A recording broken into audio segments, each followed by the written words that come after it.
All right, greetings. Welcome in. It's Bettor's Last Stand, show number 146, coming to you from the Pine Room Watchdog Studios in downtown Wheeling here on a nice fall afternoon here in the friendly city. Definitely getting us a little more of the fall feeling as we approach Halloween, as we're in Halloween month. So this is our first show of October, my favorite month of the year, no question about it. Assuming the weather remains like this, it absolutely always is. Leaves start to change, temperatures drop, we get dark early towards the end of the month. And of course, we got the baseball playoffs going. I guess I got to tolerate football. Hockey season starts. So lots of good things going on. Soccer season in full swing. The only sad thing is the AFL is over, but that's okay. We got to, in order to appreciate things, you can't have them all the time. So anyway, good to be back with you. Had the week off last week, had an out-of-town journey to take, and it's good to be back with you, getting you ready for some football action tonight on the Watchdog Network.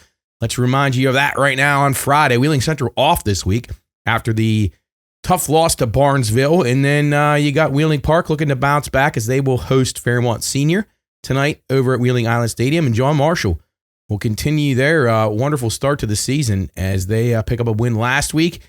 And they will be at Kaiser this week. So JM and Kaiser on WVLY, Wheeling Park, and Fairmont Senior on WKKX. Can hear all those games, watchdognetwork.com. We'll have the pregame show for you coming up after us. And then, of course, the halftime show. So you don't want to miss that. Stay tuned to the Watchdog for your high school football and your WVU action as the Mountaineers, I believe they're off this week if I'm not mistaken. I'm pretty sure they're off because they're not on any of my notes for anything this week. So nonetheless, WVU will be returning after a not so pretty performance last week at BYU. But when they do return, you will have them right here on the Watchdog Network as usual. The Mountaineers and, of course, the Cleveland Browns will be in action on Sunday as they will be back on the mainland and they will be taking on the Pittsburgh Steelers. How about that? Come back from Europe and have to play the Steelers. So not necessarily what you're really, if you're a Browns fan, you're probably a tad bit worried about that. Yeah, WVU next at UCF next week. I thought they were off, but we wanted to make sure of that. So anyway, Watchdog Network's where you want to be for all the high school, college, and pro football coverage. And it's time to get into some action here as we recap what we did a couple of weeks ago. It was a nice little detox for me last week. I didn't even put up any plays. There was nothing I really liked. I really didn't have. I had other things to attend to, so I was not as engaged on games as normal. And so I passed on a lot of the things. Kind of assumed Van Gisbergen would win the race, so I didn't put anything up there.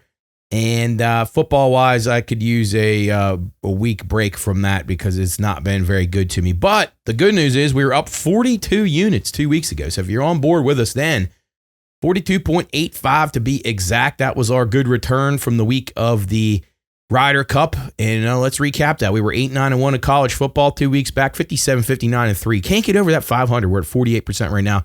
Got to get better on that one. NFL 8-6-1. So finally a decent week in the NFL. Last week, 27-31-1 on the season, so 46%. So we got a lot of work to do. We got to turn this around by about 5 or 6% by the end of the year to turn any type of even close to a profit. Ryder Cup, though, was very good for us. The Euros win, plus 150. We gave that out several times on the show months ago, way before even people started talking about it. It was just, I got stuff in my throat. Was yelling a lot this weekend, so for good reasons. But yeah, it was a little bit hoarse today. So bear with me on that. Excuse me. So Ryder Cup Euro plus 150, which is a good winner, but we had plus 180 towards the time of the tournament. Our last recorded show, we were at plus 180 on the Euros. So the price went up. I didn't understand it. Their team just sets up better. It seemingly they played, all their players played better seasons for the most part than most anybody in the United States, except for the couple of the rookies in the U.S. who had never performed that well ever on a tour and then got their opportunity. But you can't blame them. The big guns weren't very good. Scheffler was just okay. DeChambeau wasn't very good. They're just these guys. Now I will say they fought hard on Sunday. It was a great attempt to come back, but dug themselves too big of a hole. So we cashed those with Euro. We had Europeans leading after day one, which was an easy winner. We had Cam Young to be the leading point scorer on the United States at 3-1. So that was a good one for us. NASCAR also a winner that week. 2 weeks back, Chase Elliott gets the victory lane. 16-1 on him. That was a really good one at Kansas. So we talked about how good Chevy was there. And Chase Elliott in a really exciting race at Kansas gets it done for us at 16-1. Of course, Chevy in victory lane as well. Soccer-wise, 12-5-1 2 weeks back, 34-14-4 over the last month, 65%. EPL, we were 7-1. Championship, we were 2-3-1.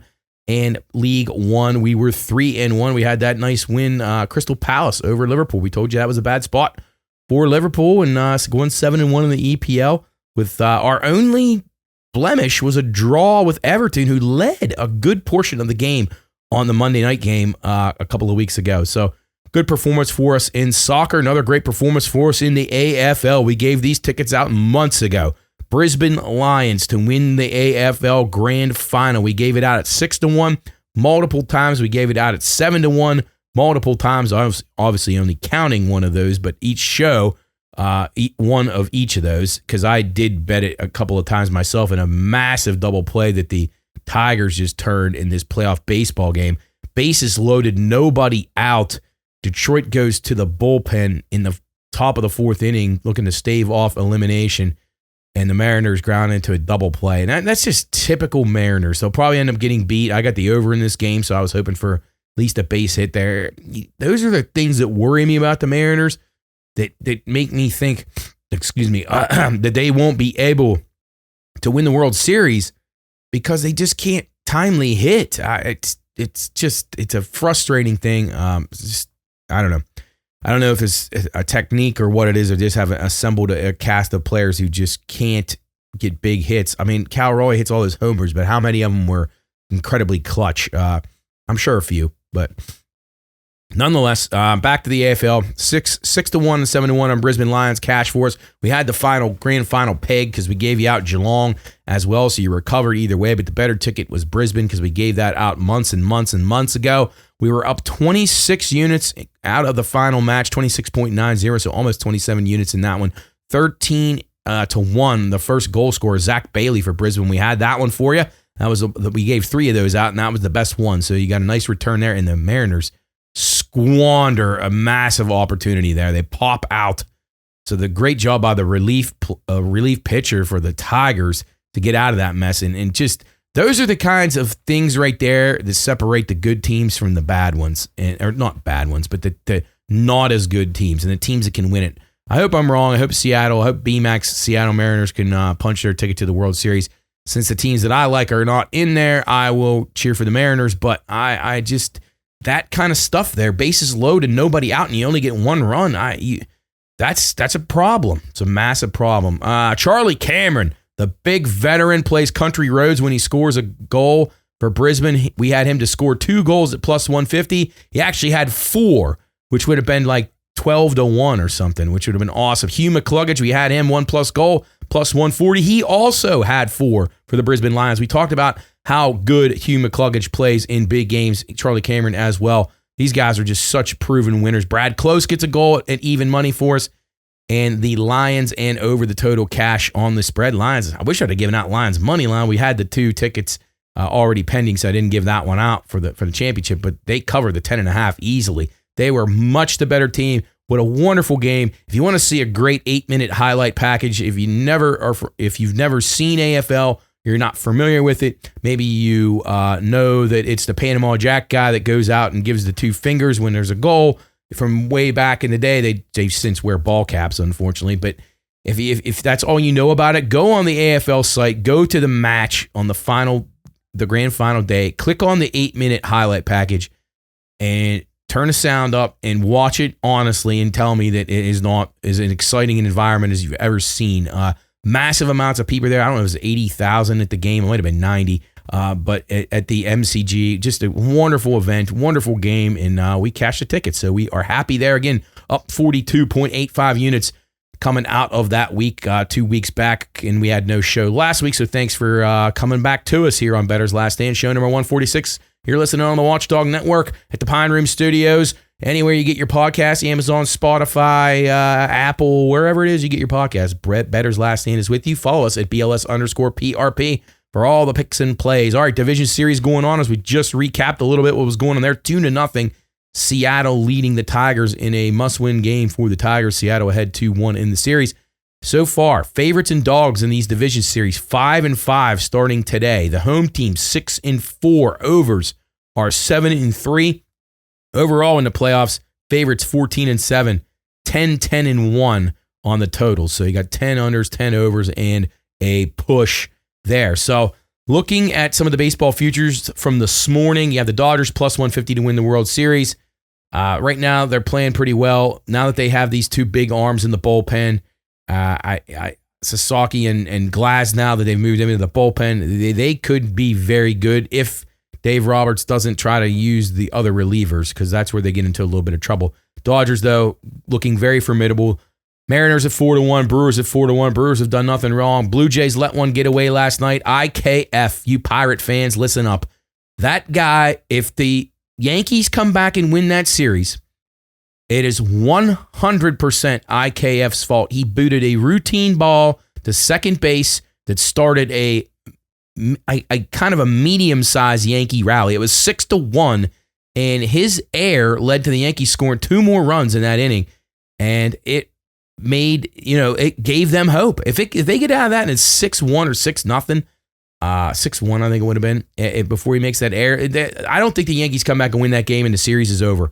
So now you've opened the door to a Game 4, and now you may have to deal with a Game 5 if you lose tonight to Schlittler. So I really got to tell you, IKF, and they took him out of the game after that. He's in there for defense, and then he ends up hitting. And then a guy that they moved into that position later in the game also made an error. So a problem there. Toronto let him off the hook. Toronto had been playing great baseball, and they let the Yankees off the hook in compliments of the Pirates and IKF. Just a terribly misplayed ball. I just don't think that guy's a big league player at all. I just don't. If he can't play defense, he's useless to you. And he didn't play any last night. So anyway, 5.5-1 on the Blue Jays. Yankees at 8, Tigers at 16, Phillies at 28, Cubs at 34. They're all facing massive uphill battles at this point. Nothing really stuck out to me. If I had to make a play right now, I'd probably say that Seattle and the Dodgers are the 2 betting favorites are going to make it through. But Milwaukee will push the Dodgers a little bit, I think. So those are what I'm thinking. I'm not sure that Toronto and Seattle, both of their problems is that they both struggle to win on the road. So Toronto with the home field there, I guess the Blue Jays at 5.5-1 could be worth a live look.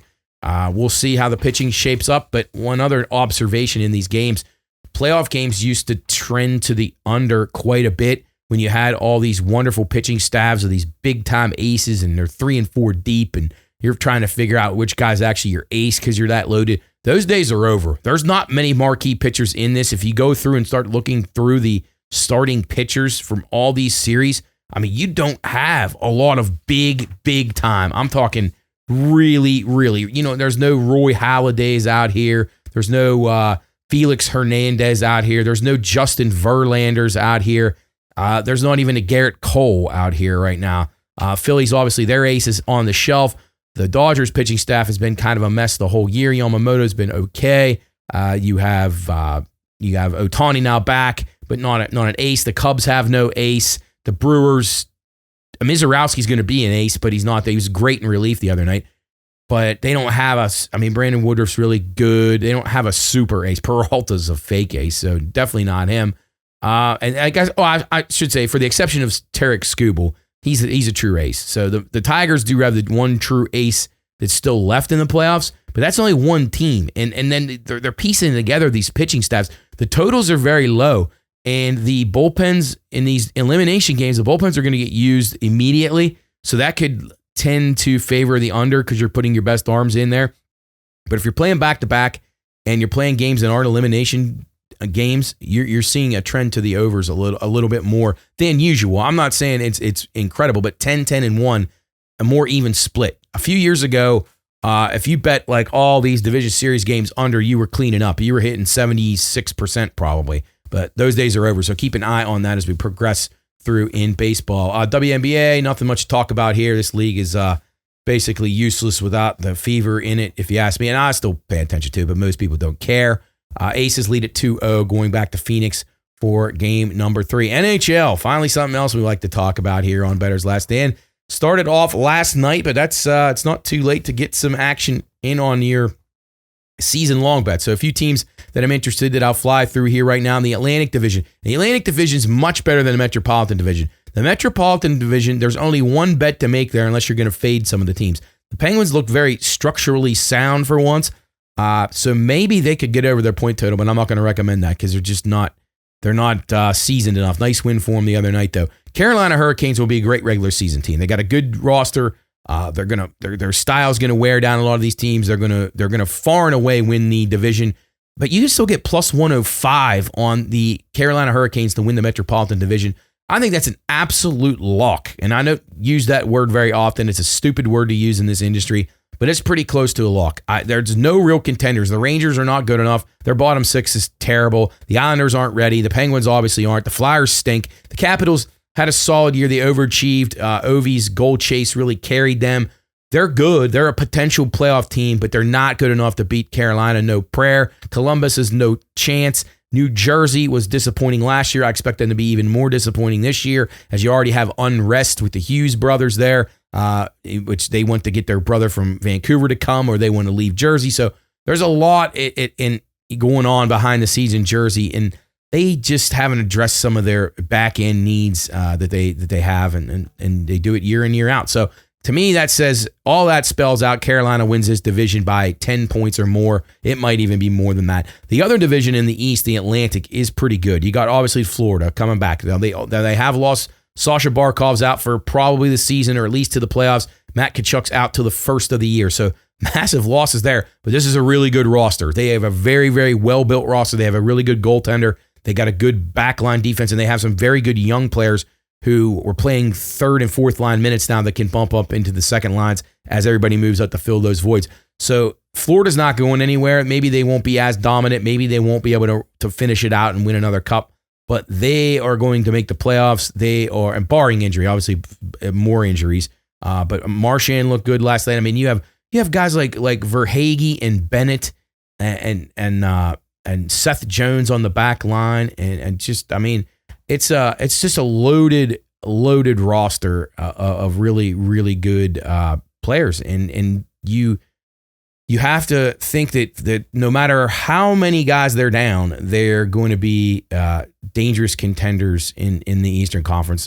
Just so many strong players on that team, so I don't think it's going to hurt them as bad. Maybe come playoff time, it will. So I look for them to contend for a playoff spot for sure. Maple Leafs, a lot of people saying should be the favorite in this division, but it doesn't really bear out. They're the second choice behind the Tampa Bay Lightning, who have retooled and maybe refreshed a little bit, and they're plus 140 to win that Atlantic Division. I'll be taking a shot with them as well. I think they kind of maybe have one last run in them. We will see. They're 10-1 to win the Cup. Panthers about 8-1. Maple Leafs at 22-1. Now, they did not get Connor McDavid. He signed an extension with Edmonton. Basically, to me, it's a gun to the head for Edmonton. You have a year or two. I want more resources. We've got to win. Now, they've made it to the finals 2 times, and they've just not been good enough. Will they be this year? I don't see that, but we'll keep an eye out. That's kind of his ultimatum, though. Get it done. Boston, not expecting to be very good. Detroit and Buffalo, those are the question marks to me. I think Detroit, we were on them heavy last year. I think they're going to be a little bit better. They're going to be right on the fringe of the playoffs, so I think you're going to have Toronto, Florida, and Tampa in for sure from the Atlantic Division. I also think you're going to have Ottawa and Montreal. I think you have 5 teams in from there. I think you have Washington and Carolina out of the Metro. That's 7. And then it comes down to Detroit, Buffalo, and then I guess maybe you could throw the Penguins or the Devils in there. I know most people are going to say that Rangers and the Devils are sure locks to make the playoffs, but the Devils are really soft. And if you saw them in the playoffs last year, teams that physically stand up to them, they will struggle with.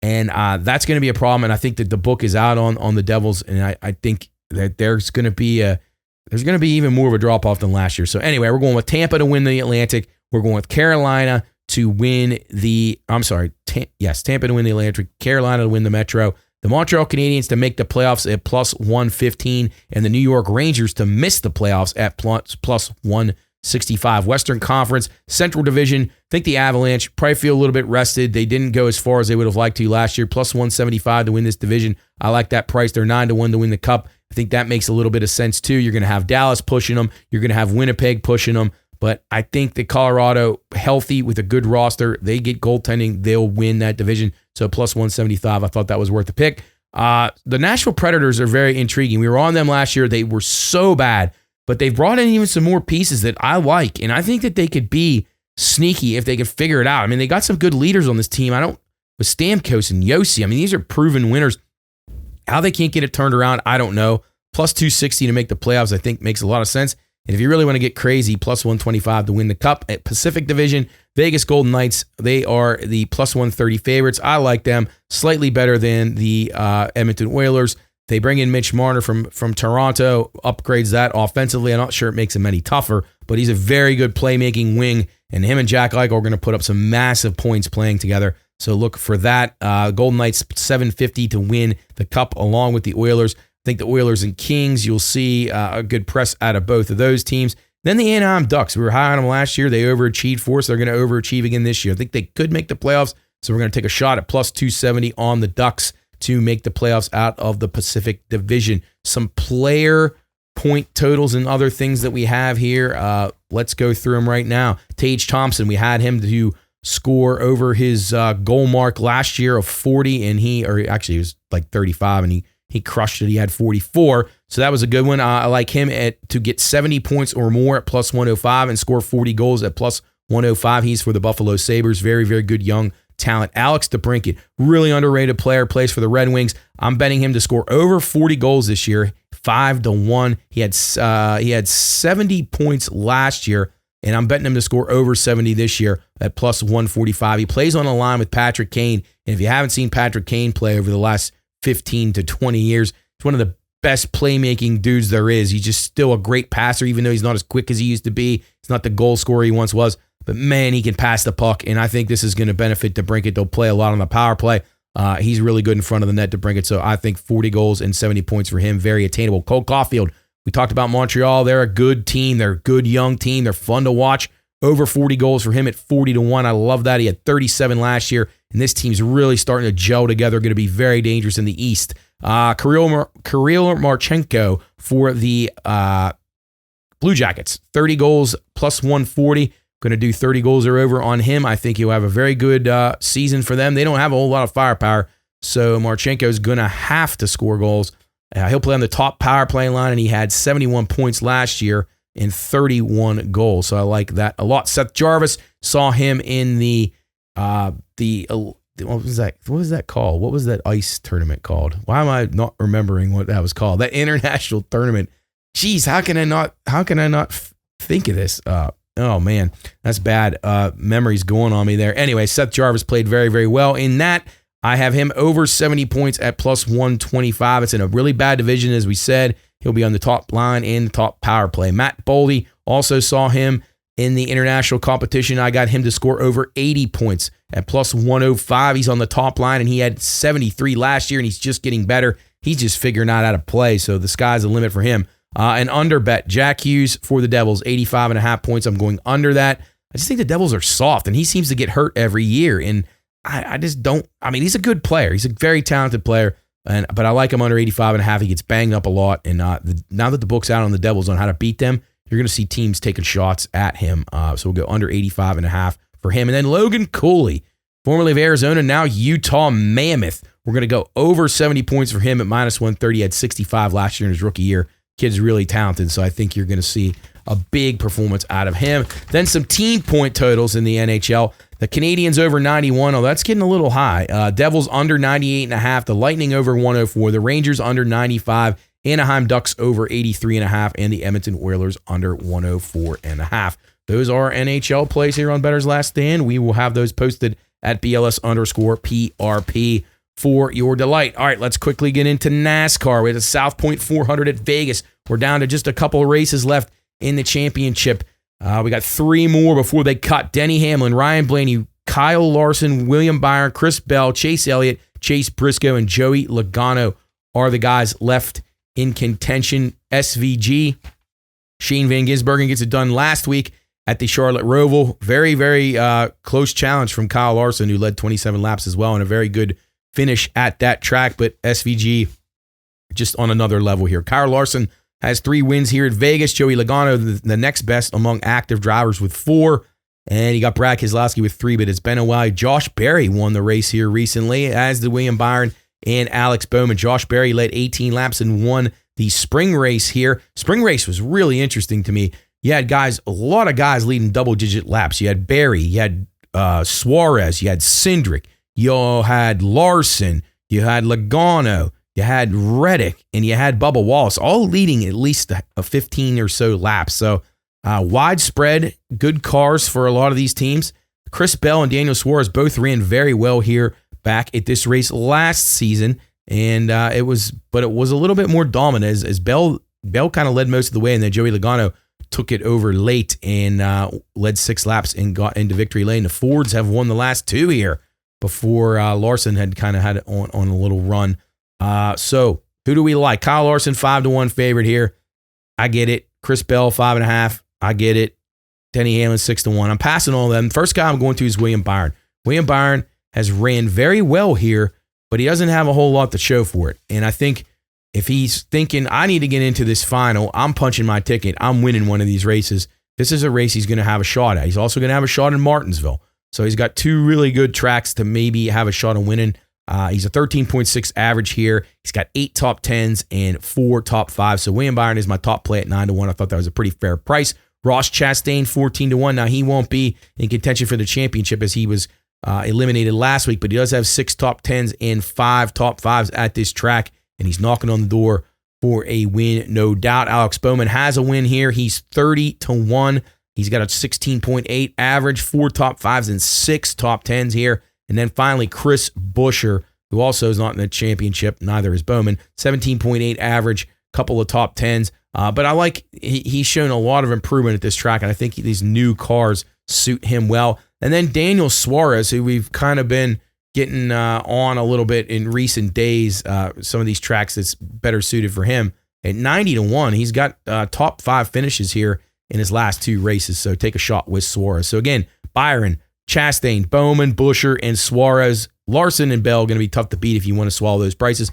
Or you can check, always do this, if you see the prices a little bit too low to play, wait to see how they qualify. Should they have an issue, maybe they got to drop to the back of the field, they'll still have a good enough car to come through. You can get a better price. Then they bump up to 7-8-1, and it's worth a play for sure. A couple soccer futures to get to before we get into the NFL and the college football card with soccer on an international break this week. And real quick, F1, they are off. We are at COTA for the United States Grand Prix next week, coming off a win for George Russell and Mercedes. Max Verstappen had won the previous 2. He finished second last week. McLaren had some issues to finish 3rd and 4th, but they're going to win the Constructor Championship, no doubt, and the Driver Championship, pretty much no doubt as well. So we'll be in the United States next week in Austin, Texas for the Grand Prix of the United States. Soccer on international break, but this is a good time to remind you, Liverpool went through a little rough patch here. They're going to right the ship here. They're at plus 270 right now. Arsenal now the favorite at minus 115 to win the EPL.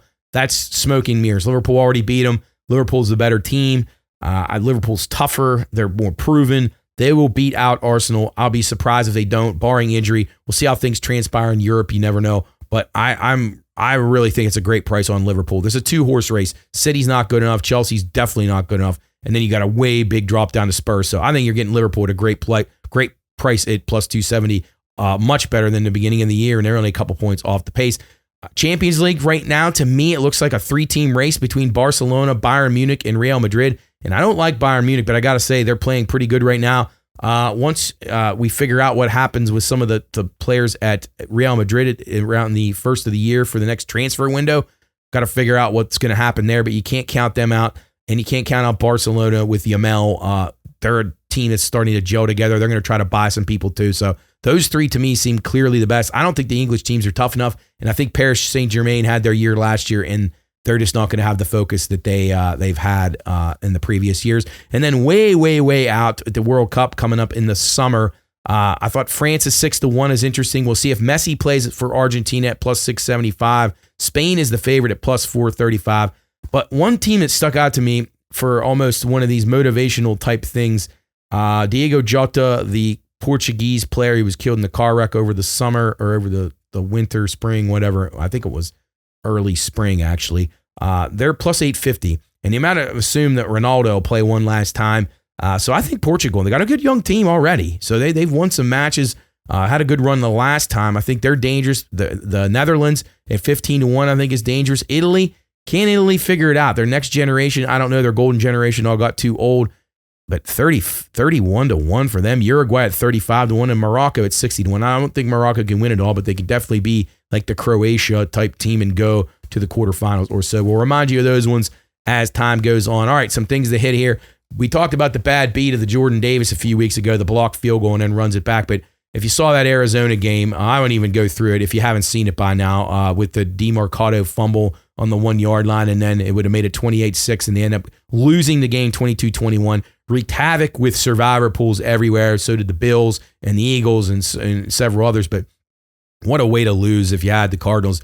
Devastating. G2E going on in Vegas right now. Lots of discussions there about the big, beautiful bill and the 90% that is tax deduction that you can take right now. A lot of people out there courting to try to get some pressure to lawmakers to change that up. Most bet teams in college football last week, Texas, 88% on Texas, minus the points, lose outright at Florida. Vanderbilt, 80%. Got to beware those public dogs. Plus 11.5 at Bama. They lose outright and don't even come close to covering. Miami was the one good one here, 74% on my Canes, 4.5-point favorites against Florida State. Wasn't even as close as the score indicated. 73% on Iowa State plus 1. They lose outright at Cincinnati. I was on Cincinnati in that one. Not a game that I posted, but I did have a gut feeling about that as money was just pouring in on Iowa State. 72% on Michigan minus 17.5. They beat Wisconsin, but they only won by 14. So they did not cover. And then Penn State, the worst loss ever, minus 24.5. 80% of the tickets on Penn State. They lose outright at UCLA. So there you go. You got 1, 2, 3, 4, 5, 6 games with lopsided ticket counts towards just, the public just, they're cut in line to bet these teams. And 5 of the 6 are losers, with a couple of them, 4 of them being outright losers. So yeah, highest ticket counts this week so far, 94% on Ole Miss, minus 34.5 against Washington State, 92% on Louisiana Tech at Kennesaw on Thursday, 92% on Penn State again, minus 22 at Northwestern, 92% on LSU, minus 9 against South Carolina, 85% on Boise, minus 16 against New Mexico, 84% on Texas Tech, minus 14.5 versus Kansas, 84% on Houston, minus 14.5 against Oklahoma State, and 80% on Maryland, plus 6.5 against Nebraska. Beware all those. ATS teams, the best in college, Memphis, 6-0, 5-0 teams, Louisiana Tech, Texas Tech, Utah State, 4-0-1 is Ohio State. UCLA, of course, upset Penn State last week out west, and they cashed it 13-1 on the money line. Hadn't led 1 minute the entire season. That is hard to believe. Most bet sides from last week in the NFL. Similar trend here as college. Rams, no good. Cardinals, we just talked about, no good. Eagles, no good. Colts were good. Lions were good. Chargers, no good. Bills, no good. So there you see it again. 4 out of 6 losers. Lopsided ticket counts going into this week at this point. 81% on New England, minus 3. 80% on Indy, minus 6.5. 79% on Detroit, plus 2.5. 79% on the Eagles, minus 7. 78% on Buffalo, minus 4.5. 78% on Dallas, minus 3.5. 72% on the Chargers, minus 4.5. And 71% on the Los Angeles Rams, minus 7.5 at Baltimore. NFL favorites so far this year, 49-26 in one straight up, 38-38 ATS, and the overs, 41-37 to the over. NFL dogs last week, 9-5 with 9 outright winners. Can you believe that? Green Bay opened a 14.5-point favorite against the Bengals, the largest favorite they've been since they were minus 16 against Jacksonville back in 2012. And then a couple of big bets last week, $316,000 on the Vikings, minus 3.5. And boy, you had to have a sweat there as they score very late to beat the Browns in London. $300,000 on Dallas, a money line. That got there easily. And then Tennessee, from the depths of hell, comes all the way back to win outright, plus 7.5 for $333,000 that somebody placed on the Titans. All right, time to jump into football. Yeah, but let me remind you, we got high school football coming up here, right here on the Watchdog Network, WVLY and WKKX. You'll have John Marshall on WVLY as they head to Kaiser, and then Wheeling Park hosts Fairmont Senior on WKKX. WatchdogNetwork.com is where you want to be. The Mountaineers are off this week. The Browns and the Steelers at 1 o'clock. So we got that to look forward to here this weekend on the Watchdog Network. Thanks for listening to Bettor's Last Stand, show number 146 here from the Pine Room Watchdog Studios in downtown Wheeling. All right, time to get through the college card. And I will say this card's got some decent games on it. We'll see if we can find a few winners. First game that we're going to look at, South Florida at the North Texas Mean Green. It'll be the Bulls in the Mean Green. This game open, North Texas -1.5. It's a Friday night game, so this is tonight. You got North Texas -1.5 on the opener. It's now switched to South Florida. South Florida's played a much better schedule. They're 4-1. They have the loss to Miami, but they beat all the other teams that they're supposed to, and they've played a decent schedule. 5-0 Mean Green. I like South Florida here. To me, it's as simple as that. You have a team with a superior schedule strength, and I think that you're going to find that they've been a little bit more battle tested than the Mean Green, but I don't know. You never know. I mean, this game, there could be some points there. I saw a few prognosticators expecting this to be a game that's in the 40s. The total on this game, 67.5. So it's up there pretty good. So if you want to take a shot with the over in that one, but I'm going to be on South Florida. Rutgers at Washington. Rutgers comes in 3-2. Washington 4-1. Will be Washington 10.5. 59.5 on the total in this one. Washington goes from their home all the way across the country, all the way back. I want to say this might be an under game, but Rutgers has played a little bit more to the over, so don't really have a strong opinion in that one. UCLA 1-4, coming off the big win. They're at Michigan State now 3-2. Michigan State -8.5. The total 55.5. UCLA might be improving.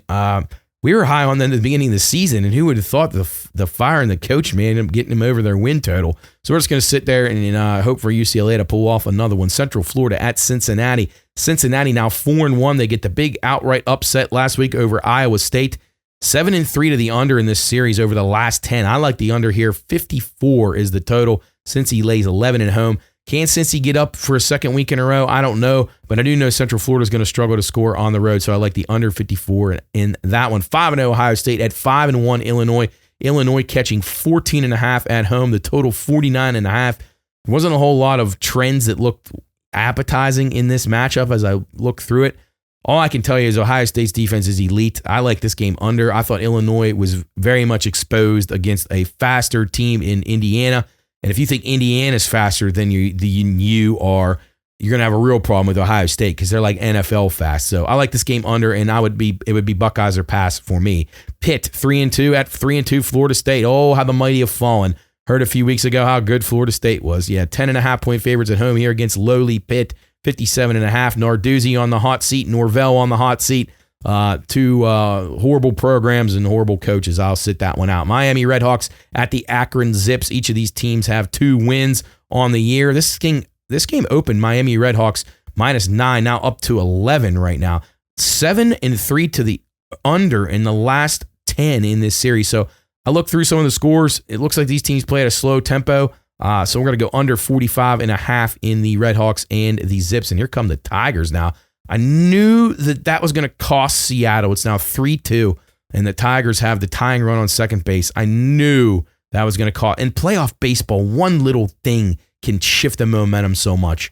Be aware of that when you're live betting, because that would have been the time if I wasn't on the show with you right now. I'd have been betting on the Tigers to at least score 3 or 4 runs in that game to make it interesting. All right, next game on the docket. It is the Stanford Cardinal at the SMU Mustangs. Nothing for me here at SMU -19.5. Total is 55.5 in this game.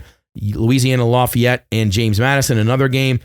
Interest 48.5 the total, now down to 45.5. So some serious money coming in on the under in that one. Houston at Oklahoma State. Houston -14.5, total 46.5. Houston lost last week to Texas Tech. That was a big step up. I think they might get right this week, laying 14.5 on the road in Stillwater. It has just been a mess for Oklahoma State, who's now 1-4. I would play Cougars or pass, especially if you see that thing dip to 14 or lower. Alabama at Missouri. Alabama 4-1. Missouri comes in 5-0. Bama lays 3 on the road to total 51.5. Missouri's 0-5 all-time against Alabama. Could this be the one time, though? They might have a shot. Alabama could be a look-ahead spot. They got Tennessee, their arch rivals, next to Auburn, their biggest rival. Oh, my, that almost got picked off second. But Tennessee on deck, a massive game at Tennessee. They're home. They host Tennessee. So this could be a small look-ahead spot, especially Bama last week. A little bit of a high emotional game. Vanderbilt coming in, talking a lot of smack. They beat them the year before. Bama gets revenge. And now they got a little sandwich spot here with Missouri. Maybe they're not that focused. They're thinking about Tennessee next week. I like the Tigers here. I'll take the 3. Alabama better be careful. They better be careful. I'm not saying they'll lose, but they better be careful. Toledo at Bowling Green. Toledo minus 10.5 on the road. Total 49. The last 4 have went over in this series, and 7 of the last 10. I like the points from both of these teams, so we're going to take 49.5. We're going to go over the 49.5. Washington State at Ole Miss. Ole Miss minus 32.5. The total 58 in this one. Ole Miss has Georgia on deck. They're coming off the big win from LSU 2 weeks ago. You know that they're thinking about Georgia. They're not really thinking about Washington State. And why would you? That's just human instinct. I'll take 32.5 with Washington State. I think they lose this game by 4 touchdowns, but not 4.5 touchdowns. Northern Illinois at Eastern Michigan. Nothing on that one. Next game on the docket that we're interested in, it'll be the TCU Horned Frogs visiting the Kansas State Wildcats. Kansas State plus 1.5 at home here. The total 56. The under in this series, 8-2 run right now. I like the under anyway, and then I saw that. I'm definitely on board with the under. 56 is the total. We will go under in TCU and K-State. Oklahoma at Texas, the Red River rivalry. This is not really at the Texas State Fair. The Cotton Bowl thing open 3 for Texas, down to Texas 1. The total's 43. John Mateer, they're playing some possum. They're playing some mind games here if you're Oklahoma. Mateer has a broken hand. They're saying he might play. I don't see how it's possible unless he's like a biomechanical or something, and the Tigers just tied the game. This is just, baseball's just messed up. One play, that double play, it changed the entire series, and now you're probably going to get Scooble. I wouldn't be surprised if the Tigers end up blowing out the Mariners in this game. It may not turn out that way, but now the Mariners got to find a way to get back into this because they're in big trouble right now. But Texas and Oklahoma. Mateer, can he play? They're saying he might. That's when the line went down. I like the under here. I think this game is going to be played very close to the vest. Both these offenses struggle. Both defenses very, very good. I could see this game being like 17-10 or 17-13. This is going to be a very low-scoring game. I'd be shocked if it wasn't. Nebraska at Maryland. Nebraska minus 6.5 on the road. The total 48. Terps lost their first game last week. They've been playing pretty well. Both these teams come in 4-1. This opened Nebraska 4.5, now up to 6.5, as I mentioned. Maryland blew a big lead last week against Washington, and I just don't know how the Cornhuskers are favored this much on the road in this spot. I'm leaning Maryland. Don't love it. Penn State minus 21.5 against Northwestern. 47.5 is the total. I told you Penn State, they're running to the window to bet them. I would stay away. Maybe Franklin gets it together and pounds Northwestern, but I wouldn't take my chances that his team hasn't just given up on them. NC State at Notre Dame. Notre Dame minus 22.5, total 60.5. Notre Dame is so much better than NC State. They could score probably 100 points on them. They won't score 100, but they'll try. We can get to 60. We'll be happy because we're going over the total in that one. And then maybe the game of the year here. The two teams, in my opinion, who I got to say, I was a little bit of a doubter on Indiana. I was a big doubter on Oregon. And I will say the two best teams that I've seen play this year are these two teams. And then nothing away against them from Ohio State is they just haven't played as dynamic of a game because they haven't had to. But Indiana and Oregon are exceptional teams. I don't know how this game's going to turn out. Oregon opened 9.5. It's down to 7.5 right now. I would probably lean towards the over in the game, but I don't know. Both these teams on defense have impressed me. I didn't know they were this tough. I was very impressed with the toughness level of both these teams. I think they're both playoff teams. I think this is a really close game. If I had to play a side, I'd play Indiana. They have a swagger about them that could get them a win here on the road. It wouldn't completely dismiss it, but it's a very tough place to play. So I like over, take Indiana plus the points. Old Dominion minus 12, now up to 14.5 against Marshall, 56.5 the total there. No play on that one. UNLV, they're 0-5, they're favored. They're a 6.5 point favorite at home. 68.5 is the total. They take on Air Force. Air Force coming off a disappointing rivalry game against Navy, which they played way above their heads. So I don't think that's going to happen this week. I like UNLV minus the 6.5. Navy, who we just talked about, now up to 9. They opened 7. Sharp money on Navy. They're 5-0. Their quarterback was exceptional last week. He broke, I know he broke a few school records. I had to note here somewhere. Yeah, Horvath. He broke a record with 461 yards in a game. So he's really good. I like Navy minus the 9 against Temple. Arkansas at Tennessee, 12.5. Tennessee, 68.5 is the total. 5 of the last 6 in this series have stayed under. Arkansas coming off a coach firing in a bye week. I like them a little here. You got Tennessee at Bama next week. Little look ahead spot. I'll take Arkansas one last time. Burned money with them all year, plus the 12.5 on the road at Tennessee. Iowa and Wisconsin. And it'll be Iowa minus 3.5 on the road, and you got a pro total here of 36. 6 of the last 10 and 4 of the last 5 in this series have went under. There's no other place to go but under in this game. I don't know how you could bet over with these two teams. Luke Fickell feeling the heat a little for Wisconsin. Florida Gators, what a Jekyll and Hyde team they are, coming at 2-3 against 5-0 Texas A&M. A&M laying 7.5 in the fake home field advantage, 46.5 at home there at Kyle Field. The biggest crock of crap in the history of college football is that Kyle Field produces victories, because I've yet to see it produce a victory over any real teams.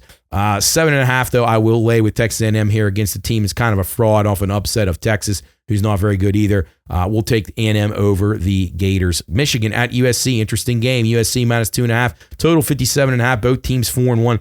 I lean towards USC here just slightly, but I think this is a dead even game. They played a very close game at the Big House last year. Kansas at the Texas Tech Red Raiders. Jayhawks catching 14, the total 59.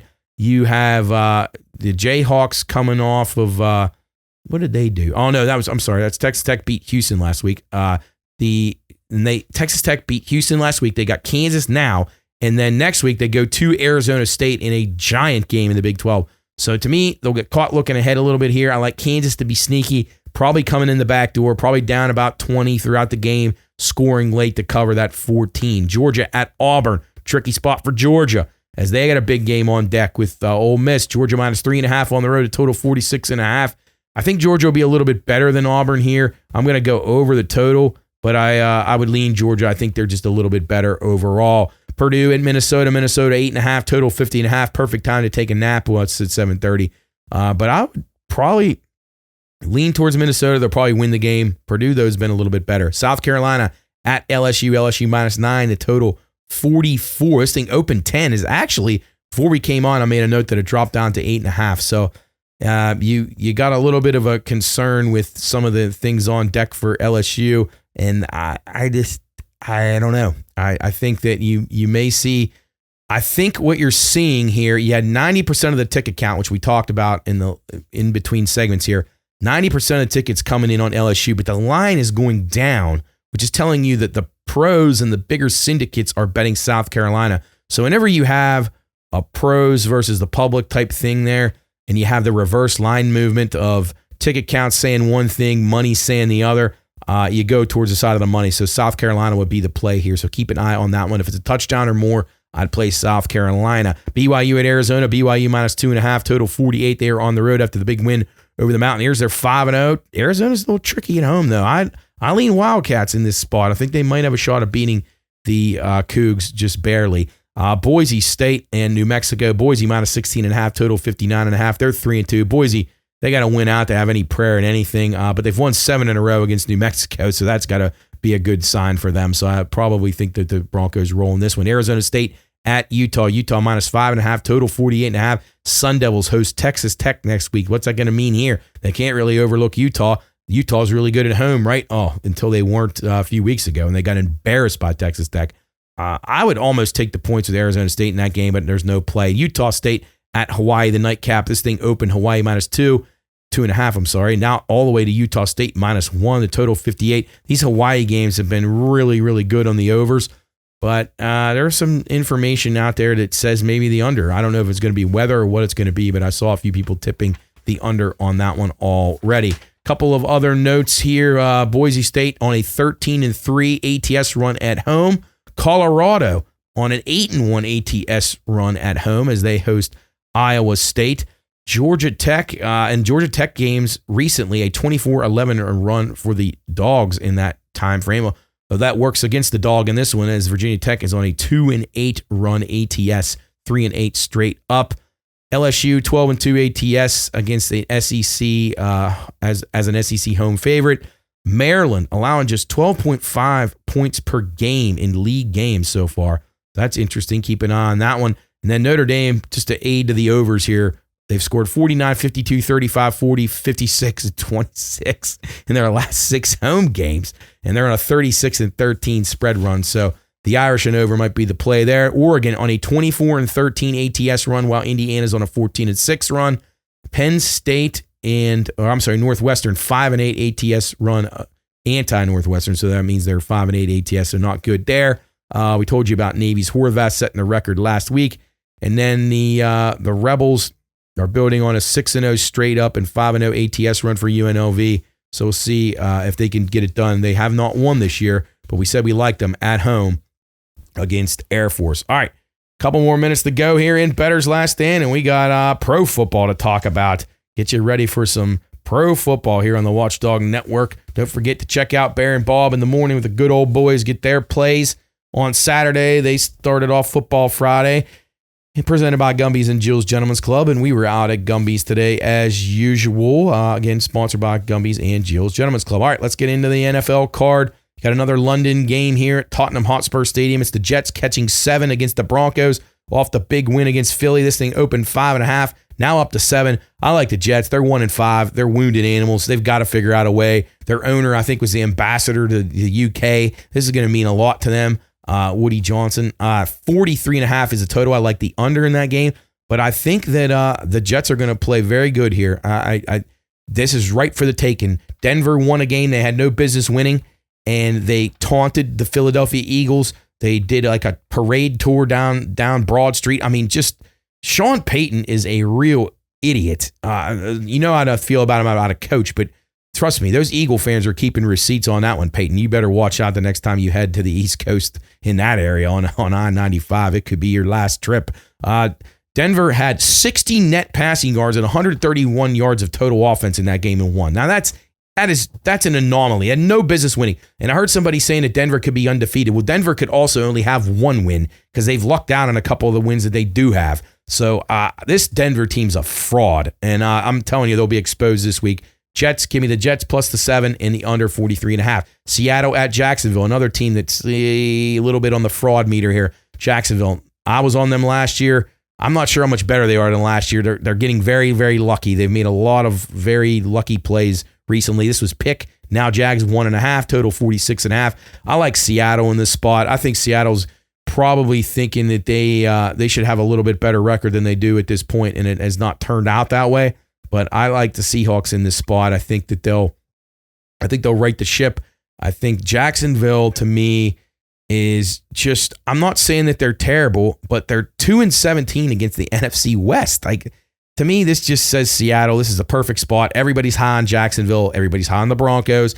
Perfect time to play the Jets and perfect time to play the Seahawks. Chargers at the Dolphins. It'll be the Chargers -4. The total 43 on this one. 5.5 was the opener, which was Miami, which they must have had some intel that some Charger guys weren't playing or something. It's now 4 Chargers off back-to-back losses. Chargers come in 3-2. Miami, of course, 1-4. And the Chargers, after going up 10-0 last week, they gave up 27 unanswered. But Harbaugh, 38-20 versus non-divisional opponents here. I like the Chargers on the road. I don't like laying points on the road with teams like this, but I will lay it the -4 with the Chargers. Rams at Ravens. Both on good overruns recently. It'll be the Rams -7.5, the total 44.5. Both teams lost games last week. Rams should probably truly be undefeated. They're good enough to be undefeated. They let a few games get away. Last week, terrible job by McVay.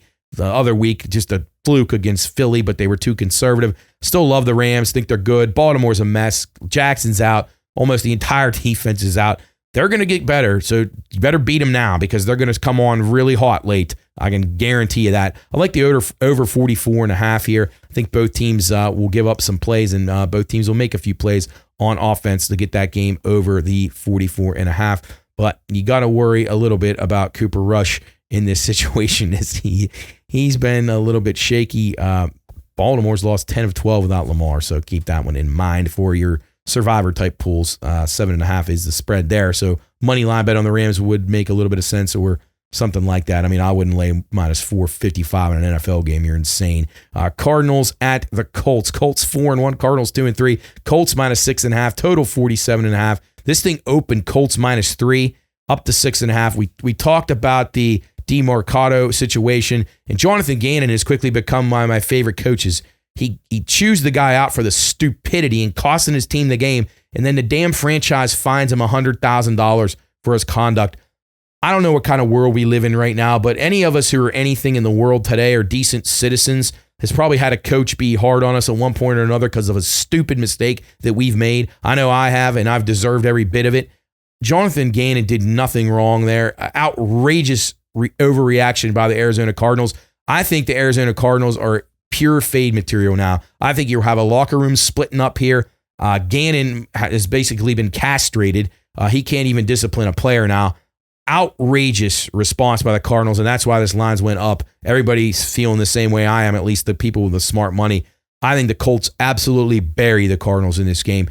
I think it's massive problems for the Cardinals, and all that because a coach that tried to discipline an idiotic player. Cleveland at Pittsburgh, and hear it right here on the Watchdog. Steelers minus 5, the total 38. One thing else in that Colts game, I do like the under 47.5. Indy's off to their best start since 2013, but I'm going under 47.5 in that one too. I don't think Arizona will score much. Cleveland at Pittsburgh, 1-4 Browns, 3-1 Steelers, 38's the total. Steelers lay the 5 at home. Browns 1-11 straight up run. That's not good. 6-4 overrun for these teams, both of them. They split last year. They're split their last 10. They're 5-5 against each other. No, nothing in this one. I would lean Cleveland, and I would lean under in this game, but I don't have a strong feel. I think the Browns will play them tough. A lot of people telling me the line's too short. The Steelers rank very low in almost every statistical category on offense, so they are a fake 3-1. They've not played very well. Trust me, it's going to show up. Probably won't show up this week, but don't be surprised if the Browns are right there. The Browns knocked off the Packers. They can definitely knock off the Steelers. We'll see. New England at New Orleans. New Orleans plus 3.5 at home. The total 46. Both teams on serious overruns here. 8 of the last 12 over for both of these teams, if you can believe that. Patriots looked good last week, upsetting the Bills. They're 2-8-1 though against NFC teams, so that's a problem. The one thing against that is New Orleans off a big win as well. I don't know if they can do that 2 weeks in a row, so we like the under in this one. Dallas at Carolina. Total 49.5 here. Dallas leads 3.5 on the road. 9 of the last 13 for the Cowboys have gone over. The total 7 of the last 9 for Carolina have went over. This thing opened 46.5 on the total, up to 49. I guess I got to go the over here, but you better bet it quickly because I don't want this thing ticking up into the 50s. Dallas has proven that they're going to have a dynamic offense. You're going to see lots of points, but I don't know if you're going to see a whole lot of stops out of them. So play it to your behest. It could be a little bit of it's getting up there a little bit high. Panthers 0-6 in home games versus NFC East teams. How about that?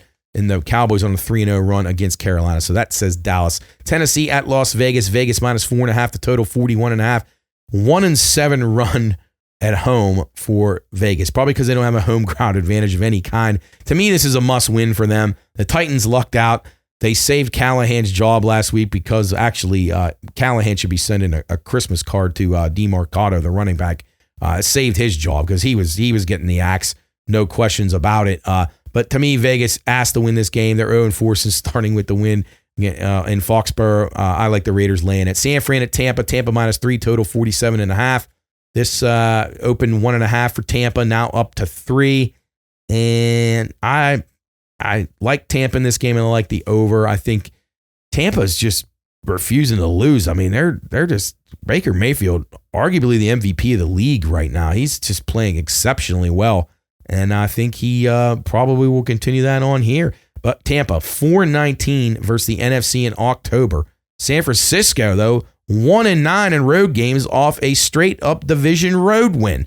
So figure that out. That's why I just go to the over and hope for some points. Cincinnati at Green Bay. Green Bay lays 14, but the Bengals, to save the day, Joe Flacco comes in. Oh, yeah, that's going to really help that garbage roster. 44.5 is the total here. That's where I'm looking. I think this is a game that stays under. Jamar Chase, to me, is very good. If he can get some rapport with Flacco, I think the Bengals will have a shot at covering in that game. It would be Bengals or pass against the pathetic Packers, who are very overrated. But I like the under 44.5. Detroit at Kansas City. Kansas City minus 2.5. 52.5 is the total, up from 48 the opener. Lions 4-1. Chiefs 2-3. Everybody told me this week there was a few lines that were wrong. The Steelers should have been laying a lot more against the Browns, and that the wrong team was favored in this game. Well, I'm here to tell you that's not the case. Kansas City, yeah, they haven't been great, but they're still pretty good, and they'll be dangerous here. Dan Campbell, though, 11-2 as a dog, 21-4 in road games straight up. That's pretty good. Lions, third straight year starting 4-1 or better. So that all works towards the Lions, and there goes the Tigers ahead. You heard it here after that disastrous double play.